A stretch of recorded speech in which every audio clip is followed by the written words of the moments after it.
एक महात्मा जी देश भ्रमण को निकले थे। महात्मा जी बड़े विद्वान और दूरदर्शी थे। साथ में रामदास नाम का उनका एक शिष्य भी था। एक दिन गुरु और शिष्य दोनों भ्रमण करते करते एक नगरी में पहुंचे। दोनों ने नगर के बाहर ही एक मंदिर के नजदीक अपना डेरा डाल लिया। अब गुरुजी ने रामदास को एक ढेला देकर कहा, जा बेटा, नगर से खाने पीने की सामग्री खरीद ला। पैसे कम देखकर रामदास ने कहा, इतने कम पैसों में खाने पीने की भला क्या सामग्री। लेकिन उनके पास और पैसे थे ही नहीं, सो मजबूरी थी। तब गुरुजी ने कहा कि इसमें जो आ जाए वही खरीद ला। शिष्य बाजार से लौटा तो उधर से बोरा भर सामान खरीद कर लौटा। गुरुजी ने पूछा, इतने कम पैसों में इतना सामान कैसे आ गया? गुरुजी, इस नगरी का नाम अंधेर नगरी है और यहाँ के राजा का नाम चौपट है। यहाँ हर सामान एक ही भाव बिकता है, चाहे सोना हो या मिट्टी। हर दुकान पर लिखा है, टका सेर भाजी, टका सेर खाजा, अंधेर नगरी चौपट राजा। इसीलिए एक ढेले में ही इतना सामान आ गया। उस रात गुरुजी ने फिर कुछ नहीं कहा। सुबह होते ही बोले, बेटा, अब जितनी जल्दी हो सके यहाँ से प्रस्थान करो। यहाँ रहना ठीक नहीं। गुरुजी, मुझे तो यह नगर बडेढ़ा अच्छा लगा। यहाँ खाने पीने की मौज है, हर चीज एक ही भाव बिकती है। हमें यहीं डेरा जमाना चाहिए। बेटा, यहाँ रहना ठीक नहीं। ये अंधेर नगरी है और यहाँ का राजा चौपट है। यहाँ हर चीज एक समान भाव से बिकती है। मतलब यहाँ सच और झूठ भी एक बराबर माना जाता होगा। यहाँ कभी भी मुसीबत आ सकती है, इसलिए यहाँ से चलो। मगर शिष्य को गुरु की यह सलाह अच्छी नहीं लगी। वह बोला, गुरुजी, इससे अच्छी जगह कहाँ मिलेगी। यहाँ जो चाहे वह खाओ पियो, सब एक ही भाव में। मैं तो अब यहाँ से कहीं नहीं जाऊंगा। गुरुजी ने अपने शिष्य रामदास को बहुतेरा समझाया, मगर वह अंधेर नगरी को छोड़ ढाकर जाने को किसी भी तरह राजी नहीं हुआ।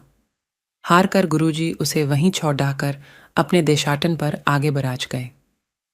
गुरुजी के चले जाने के बाद शिष्य रामदास रोज दोपहर चिमटा बजाता हुआ भिक्षाटन के लिए बाजार में निकलता और भिक्षा में मिले हुए पैसों से खूब हलवा, पूरी, मिठाई और दूसरे पौष्टिक चीजें खाता।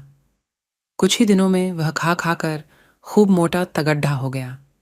फिर एक दिन वही हुआ जिसका अंदेशा गुरुजी जताकर गए थे। एक दिन किसी दुकान की दीवार गिर जाने से एक मजदूर दबकर मर गया। कोतवाल के पास खबर पहुंची तो वह तुरंत दुकान मालिक को पकड़ कर राजा के सामने पेश करने के लिए ले आया। दुकान मालिक चौपट राजा से बोला, महाराज, इसमें मेरा कोई कसूर नहीं। दीवार तो राजमिस्त्री ने कमजोर बनाई थी। राजा ने तुरंत राजमिस्त्री को पकड़े डिडेच बुलवाया। राजमिस्त्री हाथ जोड़कर बोला, अन्नदाता, लगता है मजदूर ने गारे में पानी ज्यादा मिलाया था, इसीलिए दीवार कमजोर बनी। मजदूर पकड़ डाक कर लाया गया। वह बोला, महाराज, इसमें मेरा कोई कसूर नहीं, माशकी ने पानी ज्यादा डाल दिया होगा। माशकी पकड़ डेच कर बुलाया गया। माशकी बोला, महाराज, इसमें मेरा कोई कसूर नहीं।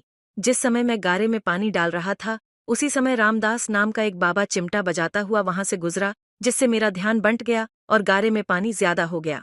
अंततः रामदास को बुलवाया गया। उस बेचारे को कोई ऐसी बात न सूझी कि जिसे कहकर अपना दोष किसी और पर डाल देता।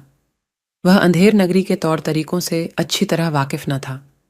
लिहाजा राजा ने कहा कि असली कसूरवार वही है और उसे सरेआम फांसी पर लटकाए जाने की सजा सुना दी। सिपाही पकड़ कर जब उसे फांसी पर चढ़ाने ले चले तो वह रोने चिल्लाने लगा। अब उसे गुरुजी और उनकी कही बात याद आने लगी। हाय, मैंने गुरुजी का कहना नहीं माना। हाय गुरुजी, कहाँ हो? बचाओ, बचाओ।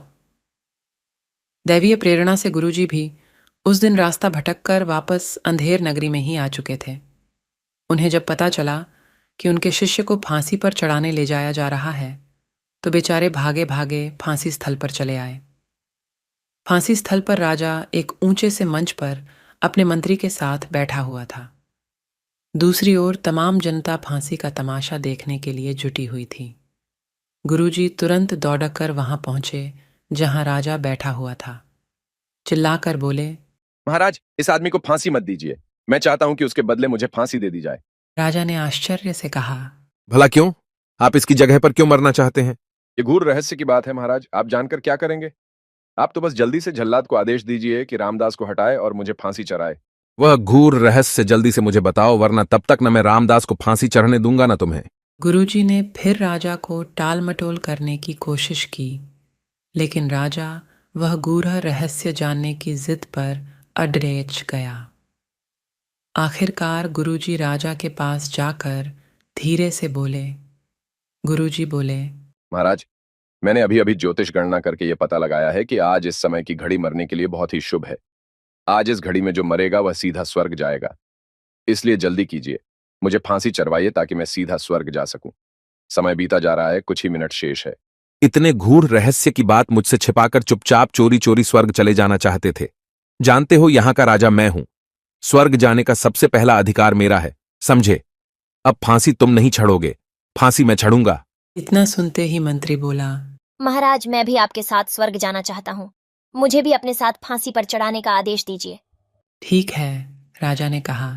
जल्लाद, जल्दी से एक फंदा और लगाओ, कहीं शुभ मुहूर्त बीत न जाए। आनन फानन में एक फंदा और लगाया गया। राजा और मंत्री दोनों सीधे स्वर्ग जाने की लालसा में सबके देखते देखते फांसी पर झूल गए। उधर मौके का फायदा उठाकर गुरु और शिष्य दोनों चुपचाप उस अंधेर नगरी से खिसक लिए।